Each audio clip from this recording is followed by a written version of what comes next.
So what's shaking today? Well, it's been a busy day, lots of business today. So it's the evening now for me. So at the end of the day, and tomorrow's another day full of good stuff. And you? It's the evening for you today. Yeah, Do dig into where you're joining us from, Mr. Hancock. I am joining you from Cape Town, South Africa today. Yes. That makes me happy to hear that. I've never been to Cape Town, South Africa. I want to go to Cape Town, South Africa. I have a strong desire to go to Cape Town, South Africa.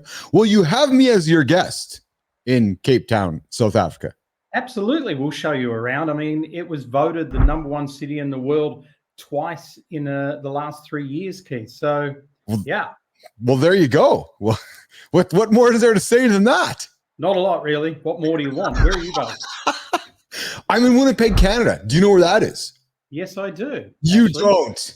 But I haven't been there. So, curiously, why do you know where this is? Well, I know where Canada is, and I've heard of Winnipeg, so I think I could almost put my finger on a map and get close to it.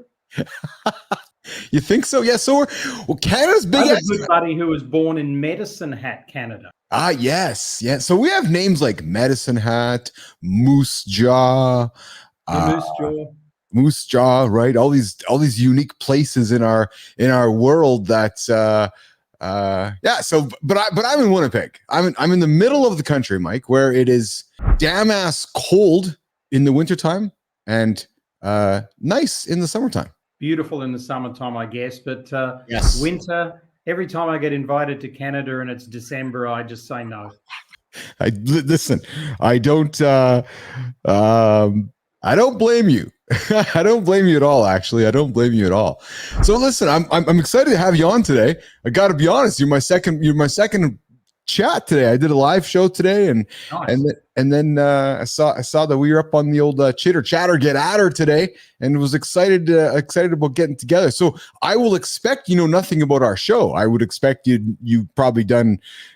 Or let me ask you, what do you know about Live in the Lab with Keith Bilous in the Business Athlete Performance Lab? No, I don't know a lot about your show. I had a little bit of a look at you and what you're doing, and I know that you're a cool cat, and I know that you're doing some good stuff, and I know that you want to make a difference on the planet.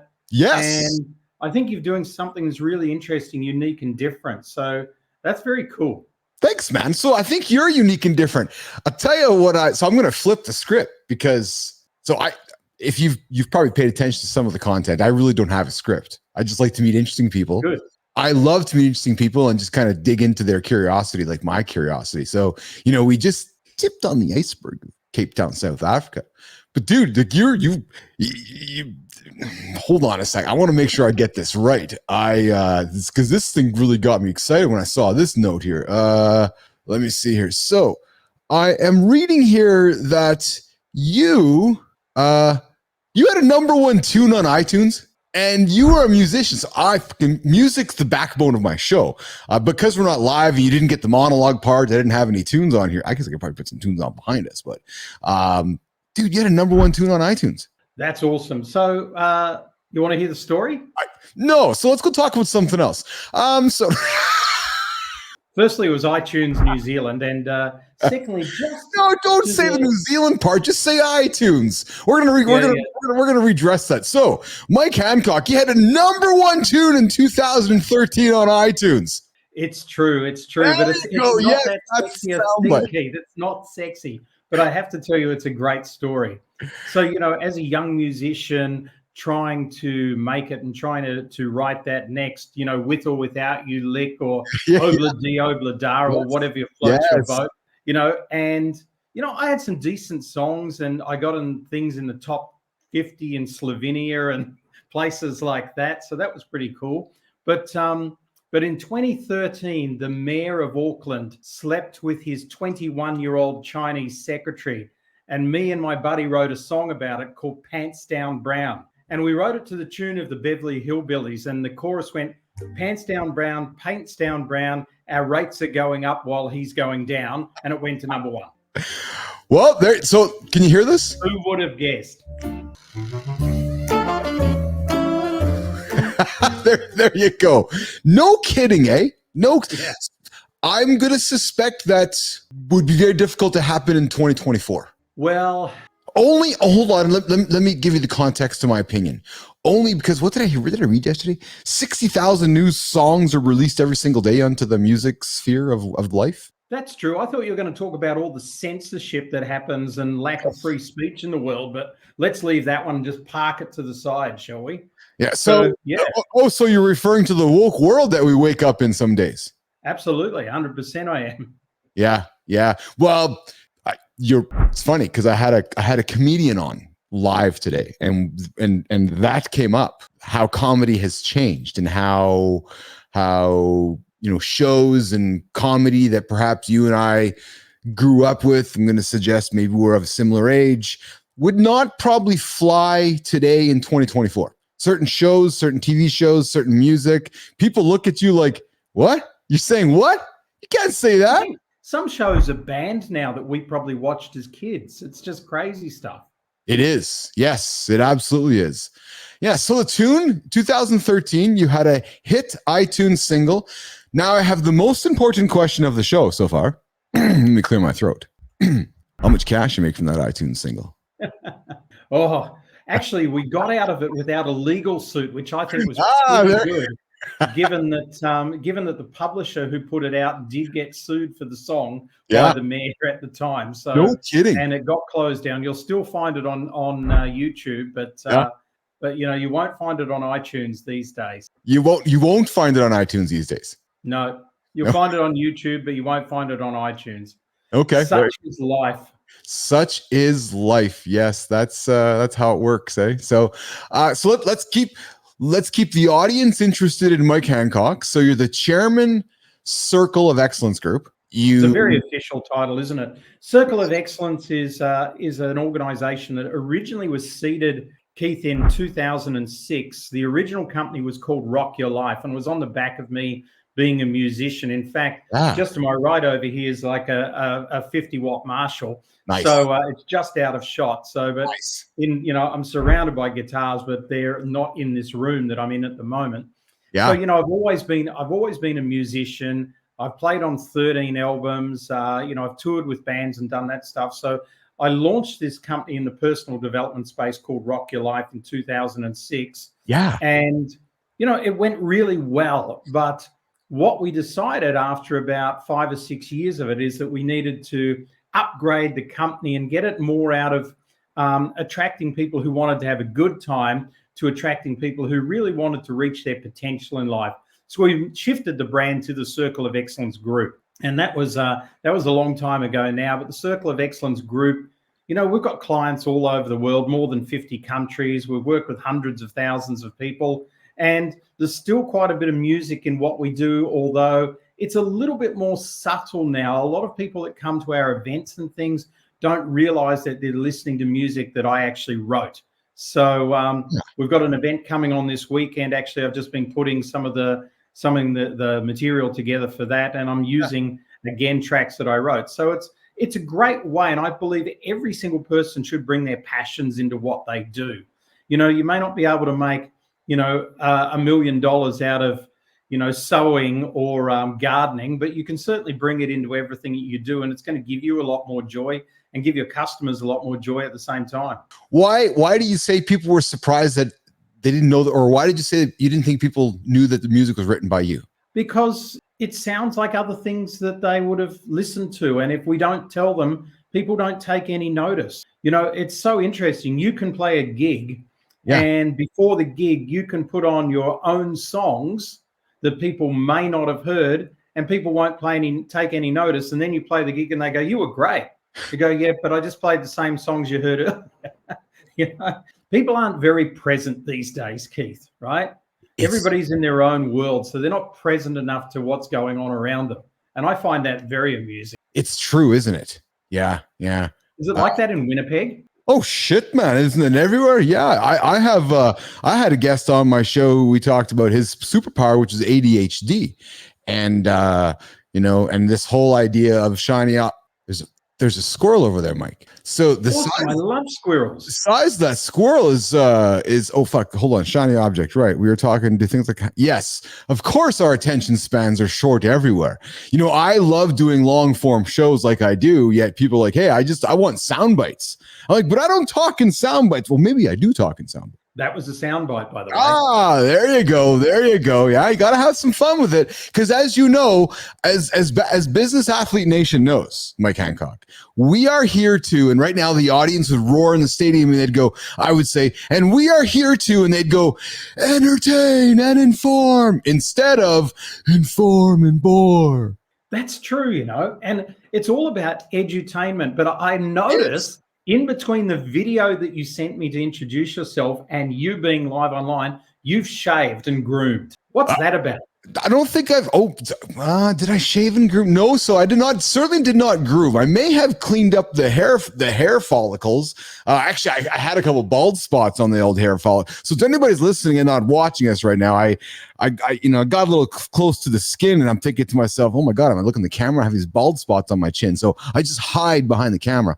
Although they also can be disguised as wisdom hairs. You know, those gray things that pop up? Yeah. Oh, yeah, absolutely. Well, I don't have any of those, as you can see. They've all fallen out. So all my wisdom's gone.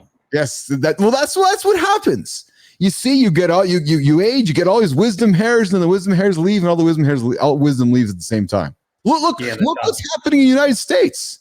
You have look. Well, what do you want to talk about there? I mean, the wisdom is seeping out everywhere over there. Yeah. Yep. But I've seen a new set of television ads today that says it's wise people get older. So I'm not too sure about that, but I did see that today. And I'm not even in the States. So, I mean, these things get put in front of me. You know, I've got a lot of buddies in the States and I've done a lot of business there. And I think that if you've got a brain and if you've got a mission in life, and you can take a whole lot of crap to get there, then it's time to step up and jump into some sort of political field because, you know, the US needs some help. There's no doubt about that. Whether you're state, whether you're going to go federal, whether you're going to be in an association, whether you're going to rise to the top of your industry, it's your time. It's your time to step up. And it's not about making a loud noise. It's about making a point, a well-reasoned point, and actually being sane when you do so, because at the moment, there's just a lot of arguing and scrapping going on. And unfortunately, we, the people, lose when all that happens. And you know what, Keith, we've been to 21 countries, I think, in the last 12 months. And there's only one country that's not complaining about their politicians at the moment that seem pretty happy with them. And no, it's not North Korea. It's actually India. So I think we've got a similar problem around the world. I know the Prime Minister of New Zealand said to me 15 years ago, there's not going to be another Mandela. There's not going to be another Gandhi. Those days are gone. Said the new look political leaders aren't like that. They're there to serve a short-term purpose. They don't have a vision. And I find that pretty fascinating as well. So I think it's a great opportunity for anybody who's ready to step up and make a difference to just get out there and do it. What do you think? It's hard to make a difference in this day and age, isn't it? And we certainly are going through a world that is rapidly changing in front of us. You know, changing quicker in front of us than what happened behind us. It's very true, and I think that's where micro influence comes in. Yes, because we're moving from macro culture. Sorry to interrupt you, but we're rapidly moving from a macro culture to a microculture. I'm sorry, to a series of microcultures. And I don't know what that does to society, frankly. Well, it's becoming the village mentality that, you know, is sort of like taking us back to medieval times. But 100%. You know, in some countries that hasn't changed. I mean, a friend of mine was born in the north of England and he went back there after 18 years having been gone, walked into his local pub and somebody looked at him and said, "You're round." So, I mean, that was after 18 years. That's the village mentality. Nobody knows you're missing. They just go on as usual. So I think, you know, with the whole pandemic thing, you know, we all got stuck, locked up, and we all had to go back and get close with our communities again. So I think what we're experiencing now is people who want to be global, but they also want to be very local at the same time. So it's a new and interesting world. And then we put the icing on the cake that everybody talks about, AI. And, we've all got to learn to interact with that in somehow. And, I said to my marketing guy yesterday, in fact, he said, "Oh, what do you think of this?" I said, "Just drop the AI. I don't want to see you use AI again. Use it yourself. But if you put something in front of me that's AI, I'm going to say, no, it's not going out every single time, because everything just starts to feel the same." And I think people are looking for something unique, and people are looking for something that's different, but different doesn't have to be crazy. And I think that's why I said it's time for you to stand up. It's time for people to stand up. So that's where a show like yours, which is reaching out, getting really interesting guests on, and just throwing stuff around with them, that's unique. I like your non-format show. It's great. What are we talking about next, by the way? Well, it's this. You mentioned local contrasting with global, and that is largely what I'm. So I struggle with myself sometimes. Struggle is the wrong word. I lean into my local market because I live here in Winnipeg. Yet when I built my former company, I have no customers in Winnipeg. Every single bit of my business, I always had to get in an airplane or do this. So yep. I had to get good at encouraging you to drink the Kool-Aid through the camera and using my voice, because I didn't have any customers here. So now that I start this show, I have a local presence and I have a local feel in the community. Yet my guests are global. We reach into global, it's been a great joy creating a global type town square of conversations with interesting people. You follow me? And you comment on AI. So I'm gonna debate you here for a second on that. So what I'm building in front of you and what you're witnessing in front of you is a brand new media company powered by AI. You don't even know it. You don't even see it. Every single decision made with this business is AI first, supported by humans. There's actually everything you are seeing and anything, and I don't know what you have seen with what I've created so far. There's just me. It's fantastic.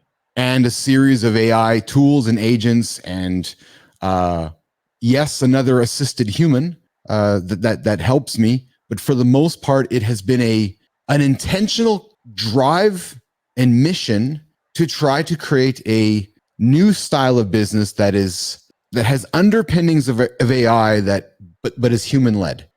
Folks, that's the serious Keith we just heard there, not the joker Keith that we heard before. And I think, Keith, you're using AI in a proper way, and that is that you're making it think, you're making it deliver for you whatever types of AI you're using. What I'm talking about is where every single email you get sounds like the last email that you got. Yes. Because there's people who are not understanding how to use AI and how to really get the best out of it. Everybody says, "Oh, is AI going to ruin the world and are we all going to become subservient to the AI?" Well, I think we said the same thing when the calculator came out. "Oh, we're not going to be able to use our brains anymore because we can't use logarithm tables." And then Google showed up and we all couldn't use the encyclopedia anymore because Google showed up. I think so. What's remarkable to me, you say where we're taking the conversation, where we're keeping it in this sphere globally. I love how small the world became when we started using these things. Became really small, connected all of us. Yep. Right now, you start. Now you see what AI will do with our ability to create content much quicker, create immersive experiences quicker. Allow us to strap computers to our face, and it's going to rapidly change our whole social experience again. And people aren't thinking about that. I'm a nerdy futurist person. That is, and there's going to be a lot of societal changes. So when you go back to your question about our comment around, you traveled 21 countries in the last 12 months, 22 countries in the last 12 months. I listened. You said that one country. Yes. So serious fucking Keith and joking Keith can still listen, Mr. Hancock. And then you said one country did not complain about their politicians, which was India. I was listening the whole time. What fascinates me as the world becomes small and becomes smaller than what it is now. how the politics globally are changing right in front of us. And again, I don't think we're very dissimilar in age, but we're almost stepping back in some ways into Cold War eras, Mike Hancock. I agree. With a bridge of okay, so we're sitting in 1950 with 2024 technologies. Exactly. You almost expect people to run into your room and arrest us for like talking, are we communists? Like they used to arrest everybody in the 50s. 100%. When I would argue that I live in a country, some would say it's communist. So I live in a democratic liberal government right now. Well, some would say it may be communist. There's so many fucking rules in this country that it's like, what can I not do? Right. But yet we're democratic. So there's this, you know, it's funny. I had this conversation, Mike, with somebody last week who said, geez, imagine if social media existed during the Bush administration, during the Iraqi war. Like, so people are like, oh, all this shit's happening. It's always happened. But the difference is somebody's carrying this and they're capturing every second moment of it, and then we're distributing it. That's why news is a commodity, because you're a news person, I'm a news person. You see something bad, you capture it and you share it. There's news. Exactly. And it's tough. I was just before we got on air, I was just waiting for you. I'd wrapped up my day and I was watching something on YouTube, and I was watching, I think it's called Monsters of Rock Cruise. Now, It's going on right at the moment. And I've been blown away because, like, I'm a big Kiss fan, and Ace Frehley, who's the lead guitar player from Kiss, right? The original lead guitar player, brought out his new album, and at 72, this guy is like number 4 on the charts, right? He is absolutely creaming it, and he's on stage at Monsters of Rock, and within the last 24 hours, and there's an hour and a quarter show on YouTube. And I just watched the first number and I went, oh, he hit a bum note. Yeah, guitar's slightly out of tune. Oh, his singing's not cool, you know? And that's the world in which we live in these days, is that you know, it's a dreadful thing to be a musician these days and play live with, 28,000 of those devices focused at you, because the amount of anxiety these guys must go through. I mean, it was all right being Dave Gilmour in Pink Floyd in 1972, where, you could play a show and people go, that was the greatest show I ever heard. But I remember seeing, who was it? Howard Stern say that he listened back to a bootleg album of the greatest rock concert he ever went to, and everything was out of tune and it sounded like crap. So, but I appreciate that. I think the world's moving back to that again. Here's what I predict is happening again. We both know the world we live in a world of cycles, right? You look to the past, you look to the future. If you look at this show, there's actually oh fuck, man! I got to admit this to everybody. Oh man, maybe. Whew, okay, I guess I'll admit it. I guess I'm going to admit it. There's nothing original going on with this show. Nope, not at all. There's zero. Mike, I'm sorry to let you down, man. There's nothing original going on. I gotta go, Keith. Hold on a second here. I just hit the wrong button on my camera. There's nothing original. And I'll tell you what that is, because I decided to take a big personality, take a time slot, and go live. That's the key. I went live and let all the errors, and just like any other old school television show did in the past, you went live and you had the hiccups on the air and people enjoyed it. And it was raw and it was voyeuristic, and that every single day at 6:00 there's 11:30 with Letterman, right? So, and I know they recorded it to tape, but they still did it live in front of an audience. Yeah, they did.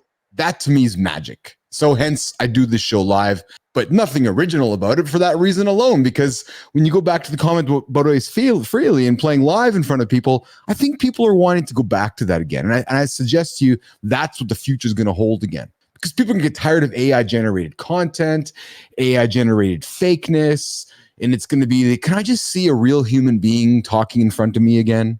Well, I definitely think, it's Newton's law. Every action has an equal and opposite reaction. So the more people are heading towards the fake stuff and the AI stuff and creating a persona that's not really them, the more other people are heading the other way and saying, I just want to go and see a human again, whether it be an artist or whatever. And my wife, Lundy, she says that in history, in times of the greatest upheaval, one of the things that people have sought out is the theatre, the live theatre. And, you know, it's hard to get a ticket to a show these days.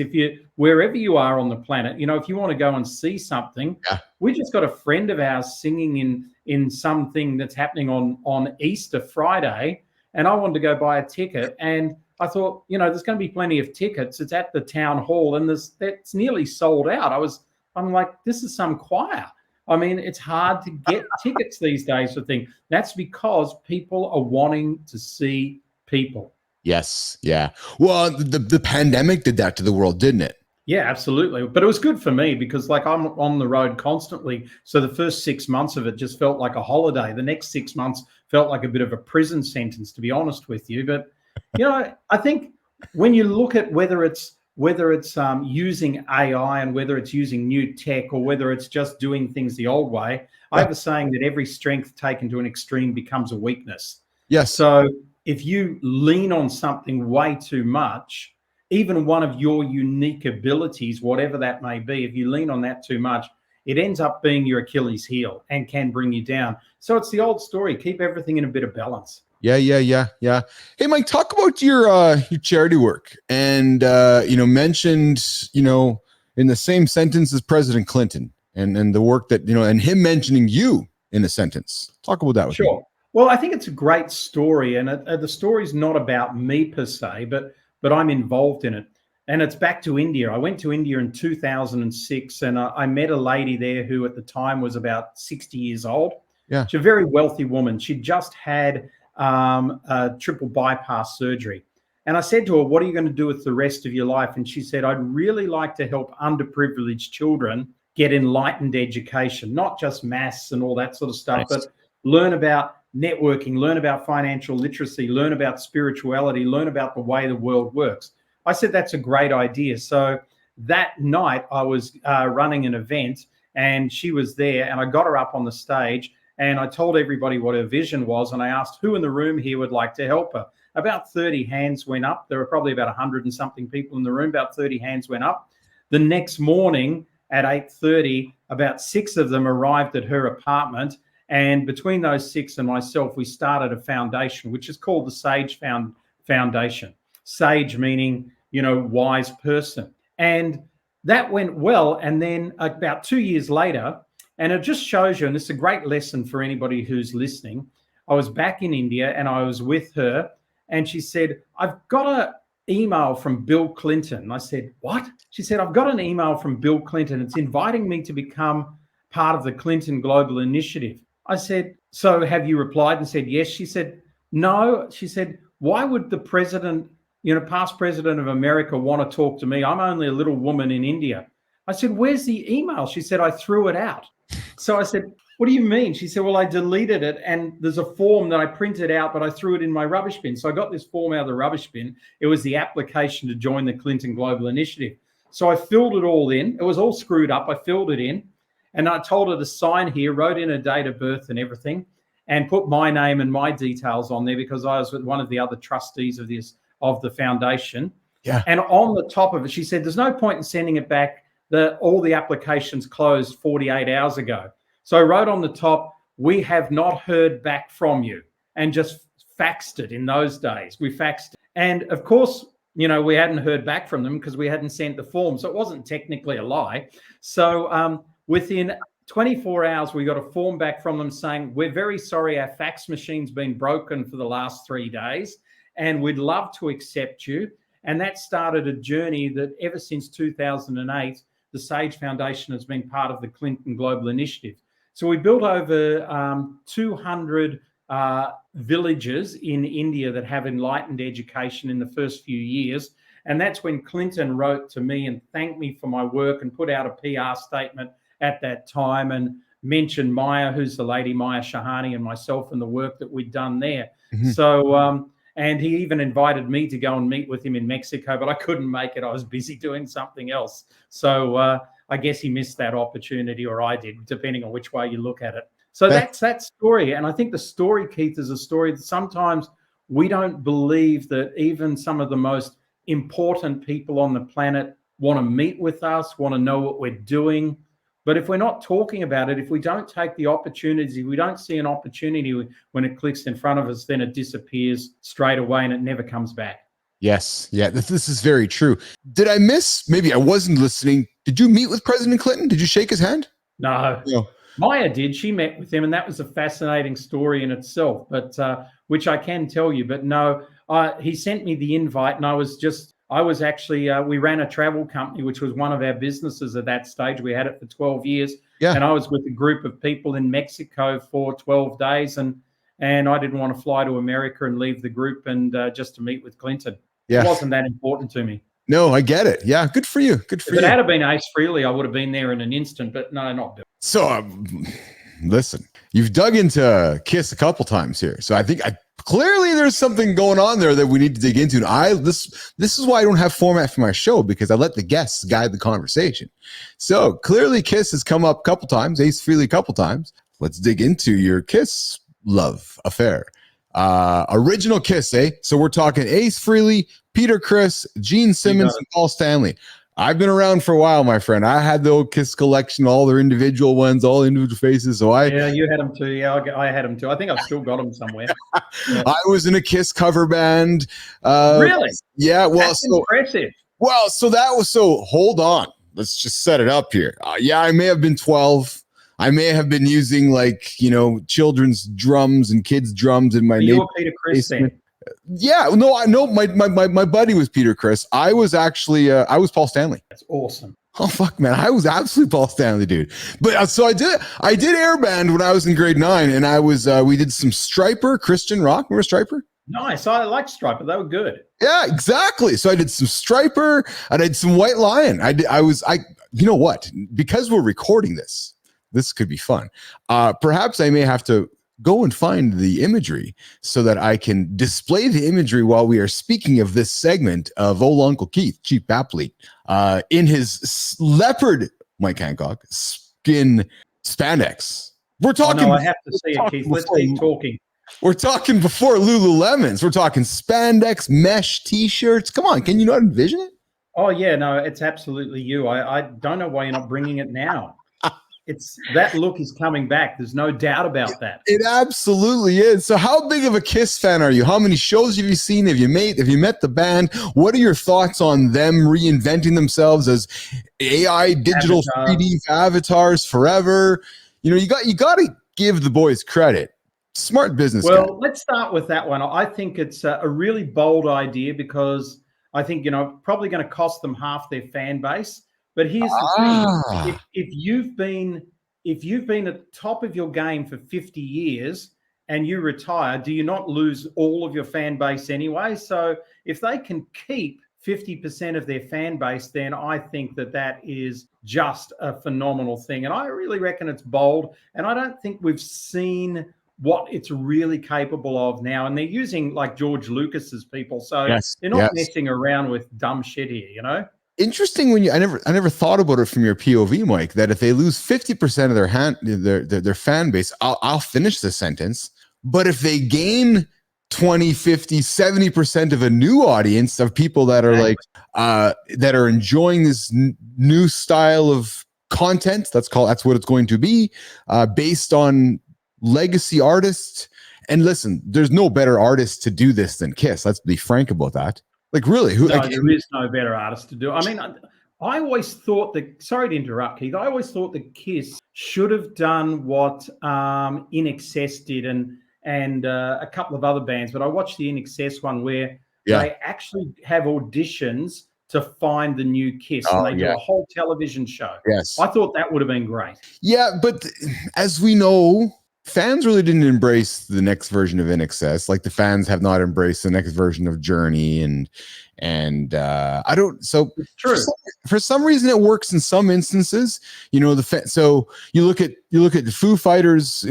Unfortunately, the world lost Tyler Hawkins way too early. What a great drama. However, the Foo in Cape Town. They lost him in Cape Town a couple years ago. So, your neck of the woods there. He died. He died, unfortunately. The Foo have gone on. Yet you look at bands like Limp Bizkit. I'm sorry, Limp Bizkit. They were on earlier. Linkin Park. You have Chester passing. Now he's the voice. So yeah, and a personality. What a great personality. Oh man, we've lost an incredible amount of great voices over the years. Chester, Tom Wheeland, Chris Cornell. Chris Cornell. Oh man, love Chris Cornell. Like, yeah, what a great singer. Honest to God, those three voices themselves in rock and roll, like maybe rock and roll would be as powerful as it was in the past if we had those voices in front of us these days. Like, where's the next Chris Cornell? Where's the next Tom Wheeland? Where's the next Chester? Like, please serve them up to Uncle Keith over here because I'm craving them. Yeah, we all are. I think we want to see that, but I think it's coming. I'm a big fan of Rick Beato. If anybody's a musician here, if you're not watching Rick Beato on YouTube, then you're probably not watching stuff. But I mean, he did just disclose some stats recently in the last couple of weeks, and I think I'm going to get the whole thing wrong, but I'll say the numbers that are in my head so that people can go investigate it themselves. I think in the last 6 months, rock has seen a 16% increase in downloads, and hip hop is dying. So I find that's really fascinating. Interesting. Making a bit of a comeback. Yeah, maybe it supports excuse me, the argument that humans are craving analog type music and real music again, and less digital music. And I don't know, but maybe there is something to be said for that, where again, perhaps more live, raw, unscripted, like we're doing right now, perhaps more analog style, jamming. We're jamming. That's it. That's the way of the world. Entrepreneurs have to jam these days. I mean, absolutely. You can't take a 5-year business plan. That's like, having an orchestra with a sheet music in front of you. Doesn't work like that anymore. Yes. You talk about, Kiss maybe being the best artist to do what they're doing with these avatars. It's hard to argue that U2 was the best artist to open up the Sphere in Vegas. U2, well, I mean, they're incredible, right? But yes. I mean, they did something in, I think, 1983 that I would love to do before I die, and that is to play Red Rock. And the U2 concert at Red Rock is just a phenomenal concert that you see them, and they're like 21 or 22 years old or something back then, and that's just, I think, the best venue in the US. Red Rock, oh yes, Red Rock Amphitheater. Yeah, it's outside Boulder. I've been there. Yes. I actually inquired how much to rent the place. In case I wanted to put my band there. It's only $100,000 a night, so only $100,000. So it's not too bad. Yeah. Have you found those spandex photos yet? No, I'm gonna be looking for them, my friend. Trust me, they're gonna make the episode. We're gonna go viral. We're gonna do a TikTok with me in the spandex, and you and I do an overtalk over top of them. That's awesome. I have found me in spandex. Mike, so you are not only a successful business person. Hold on, I got to pause here for Nation. So Nation, not only do we get some interesting damn ass people in the lab, we get to talk about all over the world, people that hang out with Clinton, what his wife did, and so forth. And guy's #1 tune on iTunes in Brazil, was it? New Zealand. Brazil has more people. They're in New Zealand. But he's also the producer and director of the film Dreamcatchers. Yeah. And we're working on a new one at the moment. Yeah. Tell me about Dreamcatchers, Mike. I love the name.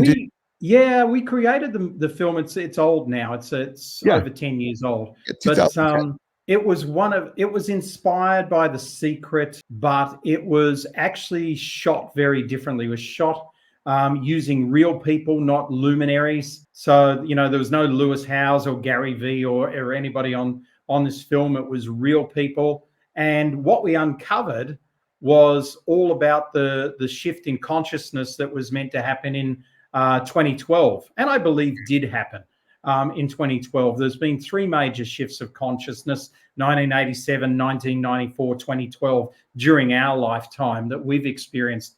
And so we uncovered why that is. We uncovered the science behind it. We uncovered the ancient wisdom behind it. I'm a big fan of ancient wisdom. I spent a lot of time digging around dusty old pyramids, and I can tell you have no hair. So it's ancient and wisdom. So how we started. So ancient and wisdom, it explains why you have no hair, Mike. No, that's probably business and, a couple of bad decisions in the past. Oh, you have a little bit on your chin, so you do have some good decisions in the bank. Yeah, exactly. You got to play to your strengths, right? So Dreamcatchers did really well. I mean, it was so funny. I had a good friend of mine, Vincent Barra. He was the psychic. He used to work and train all the psychics that, like John Holland, who worked for Hay House and those sort of guys. And Vincent had his own radio show before there was like even podcasts and things, which I was on a couple of times. I met him on a cruise ship actually in Alaska, and he was a very good friend of mine. And he said to me, I asked him to do a reading on the film, and he said, it's not going to make you any money. So I said, well, that's nice. Thanks, Vince. And he said, but it's going to do a lot more for you than you ever believed. And that was a true thing. I licensed it to another buddy of mine, Andy Orgel. He was one of the co-founders of MTV. I licensed it to a TV channel that he started in about 2012. And, it got about 500 million views on that channel. So it did quite well at the time. And it didn't make us, hardly any money. I mean, it made a bit, but not anything. Nobody got rich. Nobody bought a new car off it or anything like that. Might have paid off a credit card debt or two. But it really helped a lot of people. And that's something that I'm really happy about. And we're working on a new film at the moment. We actually started work prior to the COVID, but then COVID locked us down. And we're really just starting to rebuild that now and rebuild the work on it. That's called Harmony. And that's about some of the things you and I have been talking about already on this show, which is the dislodgement of harmony of the human spirit at the moment by some of the people who are out there leading us around the world, and what we have to do to get back into a center of harmony in ourselves. You talked a few moments ago about there's been a shifting of the world's conscious. I think it was the world's conscious. Was that the words used? Yeah. Consciousness. Yep. Consciousness. Yeah. It happened in 2012. It would appear that it's dipping into what's happening right now. No, like, is that now what's, is the world not going through a shifting of consciousness now? And explain that to me. Well, I think it's shifted. Now, I think you're talking in past, you're saying shifted. Yeah, I think it's shifted. I don't think, and the reason I think it's shifted is I don't think there would have been such a pushback against COVID vaccinations had there not been a shift to consciousness. Yeah. I was wondering whether you should take me there, but I'm here to have conversations about everything. I don't want to.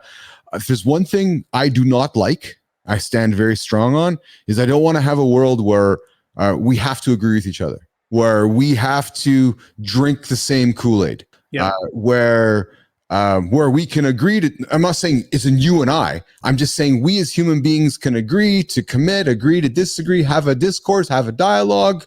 Maybe I'm naive. Maybe I'm stuck in Tom Snyder's world in 1920. I don't give a fuck.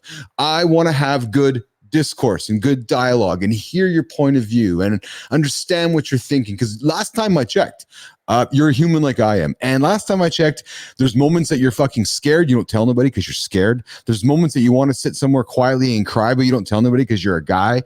And we have those moments, right? But yeah, we don't want to talk about them. So it was just before your show, I was scared to come on. There you go. There you go. But you know what I mean, right? So I want to dig into this comment about the world has shifted into consciousness, because I think what you're getting at is that, because frankly, I don't disagree with you. The world was absolutely different before 2019 than it is today. And the common denominator is there was the great global pandemic. Yep. Boom. So I really think, and it's interesting because you talked about you want to have open discussion and everybody's a human, everybody's allowed to have an opinion. And it takes me back to when we were in Mongolia, and Lundy, my wife, and I met with some shaman there. We met with a couple. And one of them, we asked a question of him, and he said to us, all the world's religions should be celebrated and all the different points of views should be celebrated.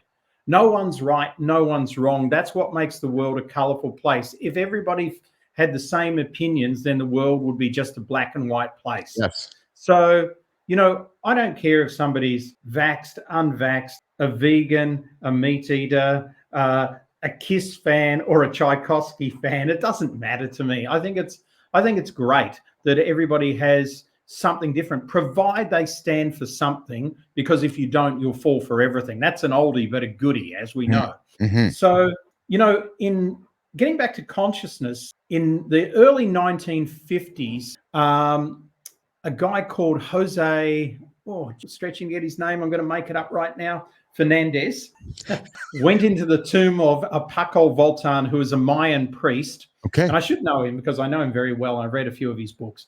Yeah. But and he uncovered what became the Mayan calendar, and everybody was talking about, 2012 is going to be the end of the world. And anyway, Jose threw in 1987, there was a particular event called the harmonic convergence, which only happens every once in a blue moon, which is when the planets align. And he was lecturing at a university in America, and he said, we're going to go to a desert somewhere in New Mexico, and we're going to celebrate the harmonic convergence. Now, can you imagine, this is 1987, August the 14th, before the internet, before anything. He told a few students at university, he was expecting a few hundred people to turn up. 200,000 people showed up to celebrate the harmonic convergence. And it triggered consciousness in, people like the Deepak Chopras, the James Redfields, who wrote the Celestine Prophecy, and numerous of other people whose names are household names. Again, in 1994, there was a further shift. There was a whole lot of books that came out in 1994 that got people thinking differently. And then 2012, which was when the real reason behind it, the science behind it, is that our sun had done one big loop of the Pleiades and the big sun in the middle, which is called Alcyone. And it takes 25,920 years to do this. And we're back to square one at 11:11 a.m. On the clock, which is why everybody was seeing 11:11. And that was the shift that would take us into what we call the age of Aquarius. And so, there's some astrology, there's some science behind this, but where we are today, Keith, in my mind, is we're in a place where, people say, people have got to wake up. No, people are awake now. And we're pretty much getting towards the end of the number of people that are going to be awake. And so we're going to see us come to what Pythagoras called the why, whether you go left or whether you go right. And you're going to have to make some choices. And it's interesting because, if you want to dig deep in it, it aligns with things like the Bible and the rapture. And do you go with the 666 or do you follow Jesus? I don't have an opinion about all that. I just find it amusing that it's aligning in our time at the moment. So I think, again, it's the time for every single one of your listeners to go, what do I stand for? And it's not about finding some guru out there or some master. It's not about finding your Tony Robbins or anything like that. It's about finding the master within you. And that's who you become. That's what you stand for. That's why you're running this show. That's why you're doing this. It's because you're becoming the master inside yourself and you're showing that to the world. And just because you're doing this, you're inspiring other people to go, well, if Keith can do that, I can do this. And if one of your guests can do that, I can do this. And that's what this age is about. It's the age of what I call youism. And youism is becoming the best and only original version of yourself and not fitting into a pattern anymore. I would describe it, not as, so I call it the same thing. I describe it as personal branding. We live in a world now where your personal brand is more important and more valued than ever before. Absolutely. Resumes can quickly be generated by Chat GPT. Take a bunch of words, put it on a piece of paper and say, hey, here's Keith. But then I can generate a fake photo. Am I real? Like where's Keith's social proof? I'll tell you, I came back into kind of the work world here over the last, 12 and a half months. And I left social media 8 years ago just because it was fucking with my head. And I built social media companies. The last thing I wanted to do was be a part of it. So when I come back into the world, having audience and having social proof is important, right? So you look around now and people are like, oh, where's your social proof? Where's your social audience? I go back to the personal brand, right? Hence, I do the show, showing people who I am, what I'm all about, putting myself out there, no different than an artist, right? Putting themselves out there, being vulnerable, right? And being a real human being. I know I'm not for everyone. I get it. But, neither is Taylor. Neither is Oprah. I was just going to say, neither is Oprah, neither is Taylor Swift, right? So you find your audience, you find your tribe. You focus on your personal brand, and then you try to inspire others to do the same thing. Your youism, right? So, Mike, we're coming up to the top of our hour. What a great chat, man. You know, we started the conversation in Cape Town. I'd love to end it in Cape Town. Cool. Where you've been? You're from Cape Town? No, I have a very checkered past. I was born in Australia. I lived most of my life in New Zealand. I lived in the US for a while, and my wife is South African. So we've been living in Cape Town, sort of. This is our main residence for the last 10 years. Yeah. And when I say main residence, I mean like we're pretty much here 3 months a year. Apart from that, we could be anywhere. So so we've only been back 1 week this year. This is the first time we've been back this year. We've been home a week. So so it's pretty good to sort of get re-familiar with everything around here and go to your favorite restaurants and places like that, you know. So that's been a good buzz. If anybody's listening and you're worried about coming to South Africa, don't be worried. South Africa is such a great country. South Africans are amazing people, and you'll be treated really well. And you know, if you're spending US dollars or Canadian dollars, so you're going to get some things really good here. It's lovely to earn in US and to spend in the South African rand. So, so come and check it out. And of course, you've got to check out the big 5 animals as well. I mean, you know, safaris are everywhere. So if you love animals, this is the place on the planet to see them. Yeah. Yeah. I spent some time in Kenya, you know, a year and a bit ago. I know we have a great audience in Kenya that I've befriended along the way here who tune in all the time. My friend Tom, my friend Samir, down there in the Kenya part of Africa. I have one of my collaborators on my team is from Cape Town. So this is spectacular that we are connecting in a place that I have a strong desire to go to. Not that I chase danger, I chase curiosity. And I'll suggest this to you. I chase curiosity with a sense of humanity, because if I put myself into a situation that might be uncomfortable, I really firmly believe in my heart of hearts, the humanity can rise to the surface. That's beautiful. And I agree with you. And, you know, we attract things into our life, and, you know, everybody says, oh, South Africa. I get a lot of Americans say to me, isn't South Africa dangerous? I've lived here 10 years. I've never found it dangerous. Winnipeg can be dangerous too, Mike. New York City can be dangerous too. I go downtown to my hockey games and there's things I see. My wife's like, oh, I don't feel safe. So man, I don't care if it's Winnipeg or Cape Town. Listen, you just pick your spots, right? Exactly. Really, even Bali can be dangerous. There you go. Right. So, Mike, is there anything that I have not asked? We have not talked about. You know, here's your platform. Here's your opportunity to present it to the audience. That maybe something that you wanted to make sure we did discuss today that I haven't brought up, because, as you know, I don't do a format or a script. I just like to have good chats. So, did we miss anything about Ace Frehley or Kiss or any of the places you've been to, or the social consciousness, or Circle of Champions, or Dream Catchers, or President Clinton? I've been paying attention, Mike. You've done very, very well. I think we've covered a lot of things. If any of your listeners want to catch up with me, just check me out on LinkedIn. You can find me there. If you want any advice on entrepreneurship or anything that you're doing, come and see me there. And also, my band's doing a new album. We're working on it now. This is my band from the 80s.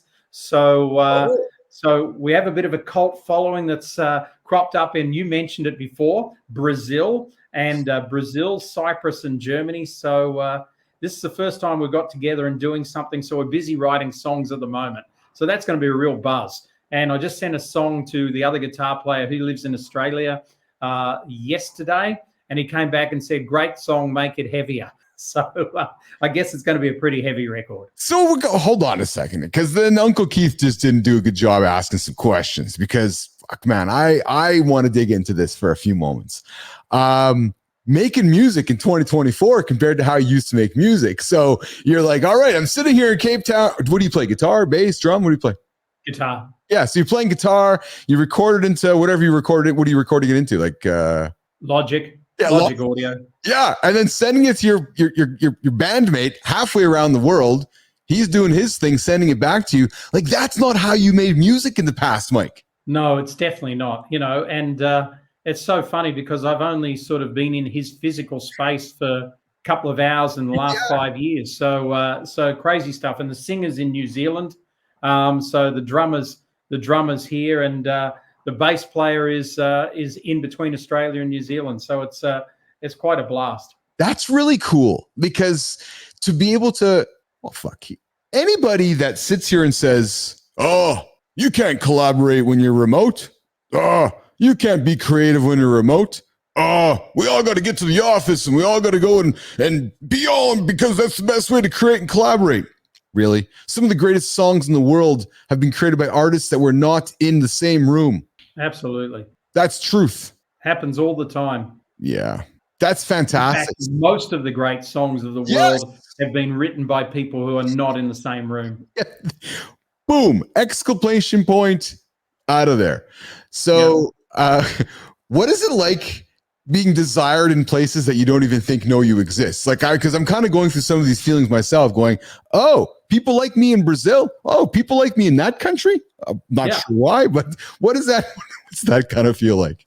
It's sort of, it's refreshing. I think that the world is open-minded enough to embrace you. I was looking at, strangely enough, I was looking at my royalty checks for music just today. I don't look at them hardly ever, but I was looking today because I was just uploading a couple of songs and onto the royalty site. And my biggest royalty check for December last year was from Thailand. No kidding. Can I ask how much it was?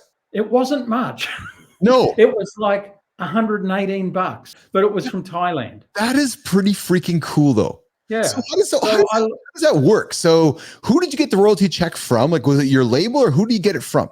Well, it's actually from a site that looks after all Australian and New Zealand songwriters. Okay. Right? So it's an industry site. So I know that Bjorn from ABBA is building this be all and end all thing for musicians, which I think is really fantastic. Yes. But this is the industry site, and it's come off radio plays and licensed using in radio ads. Okay. That's really neat. So then you in effect can collect, and is this how it works, where artists collect music checks from different countries? Like, so you're like, okay, I'm going to get a check from Brazil, going to get a check from Thailand, going to get a check from Africa. Is that how it works, Mike? Well, you just hit send and it sends you the money to your PayPal account or whatever, or to your Stripe account. But so the industry body does the collecting, however they do it. Yeah, but I mean, just like, I guess theoretically, you get a certain, so if Thailand loves you and Thailand's listening to a lot of your music, you're going to get a bigger percentage of a check from Thailand, right? Absolutely. Like it's same with being an author. I've got numerous books on Amazon, and I get a lot of people buying from India. A lot of people buying from India. Yeah, that's awesome. Mike Handcock, thanks for joining me, man. I know we recorded this, but I always go and walk my guests out of the lab, stick them back in the green room, and then I say goodbye to the audience. So at this point, this will be this is a chance for you to slowly exit the lab. Thanks, everybody, and thanks, Keith. It's just been awesome, and well done. This is a great show. Really enjoyed it. I appreciate that. Spread the word in Cape Town, man. Tell your friends, tell your family. Everybody should subscribe to it. Yes, we'll see you later. We'll see you later, Mike Handcock. He doesn't even know I shoved him out. But I hope you guys enjoyed the chat. As you guys know, I love to talk to interesting people, to have interesting conversations that I hope inspire you, that keep you as curious as I do. And I hope that when you hear these conversations, it makes you even more curious. So today I had a bunch of different topics. We talked KISS, we talked humanity, we talked to shifting of the world, and we started the conversation in Cape Town and we ended it in Cape Town. There you go. All right. So you know where to find me. I'm Monday to Friday. No, actually not Monday to Friday. Yes, I am. Monday to Friday. I go mornings in the lab now with Nicole Bernard. We got a brand new show. We're kicking off your day because here's what I realized. You guys all fucking put your New Year's resolutions up there in January, and then end of January, you're all knocking on my door saying, hey, I need some accountability help. I'm like, all right, I'll see you in the gym at 6. So I started a morning talk show. Why? So I can be your morning alarm. It was in South Africa. That's like at freaking midnight. So I'll be putting my buddy Mike there to sleep. So I'll be putting Mike to sleep, but I'm waking up with you guys here in North America, 7 till 9. We're on LinkedIn, X, YouTube, all the platforms. Mornings in the lab with myself and Nicole. And then, of course, the flagship show, Live in the Lab with Keith Bilous, myself, with interesting people, except Mike, and all great guests from around the world. I'm out of here. Go buy Mike's album. He needs to go increase that royalty check. We'll see you guys later. Cheers.